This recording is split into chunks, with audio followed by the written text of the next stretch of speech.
ഇത് മാസ് മോട്ടോഴ്സിൽ നിന്നാണ്. Honda deo വണ്ടി പെട്രോള് ലീക്കായിട്ട് വന്നതാണ് കേട്ടോ. അപ്പോൾ നമ്മളത് കയറ്റി ചെക്ക് ചെയ്യണ സമയത്തുണ്ടല്ലോ, നിലവിൽ ഈ പെട്രോളിൻ്റെ പൈപ്പ് പൊട്ടിപ്പോയതാണ് ആ കംപ്ലയിൻറ്റ്. ഈ സൈഡ് ഇങ്ങനെ പൊട്ടിപ്പോയേക്കാം ഈ ഭാഗം നോക്കുമ്പോൾ കേട്ടോ. അപ്പോൾ ഞാനിട്ട് പുതിയത് മാറ്റി സെറ്റ് ചെയ്തിട്ടുണ്ട്, പുതിയ പൈപ്പ് കയറ്റി ഇട്ടിട്ടുണ്ട് കേട്ടോ.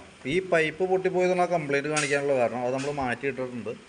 പെട്രോൾ ലീക്ക് വരുന്ന പല കാരണം കൊണ്ടും വരും. നിലവിൽ ഈ പൈപ്പ് പൊട്ടിക്കഴിഞ്ഞപ്പോൾ ഈ സെയിം കംപ്ലയിൻറ്റ് കൊണ്ട് വരും. അത് കൂടാണ്ട് കാർബറേറ്റർ ഓവർഫ്ലോ കംപ്ലയിൻറ്റ് ഉണ്ടെങ്കിലും വരും. പക്ഷേ ഇപ്പോൾ നിലവിൽ നമുക്ക് കാണിച്ചാണ് ലക്ഷണം വെച്ചിട്ട് ഈ പൈപ്പ് പൊട്ടിയിട്ട് പെട്രോൾ പോയേക്കുന്നതാണ്. അപ്പോൾ ഓവർഫ്ലോൻ്റെ കംപ്ലയിൻ്റ് ഒന്നും നിലവിൽ കാണിക്കുന്നില്ല. അപ്പോൾ അതുകൊണ്ട് തന്നെ കാർബറേറ്റർ നമ്മൾ അഴിക്കണമൊന്നുമില്ല കേട്ടോ. കാരണം കാർബറേറ്റർ അഴിച്ച് നോക്കിയാലാണ് ഓവർഫ്ലോൻ്റെ പ്രശ്നം അങ്ങനെ എന്തെങ്കിലും ഉണ്ടെങ്കിൽ നമുക്ക് അറിയാൻ പറ്റുള്ളൂ.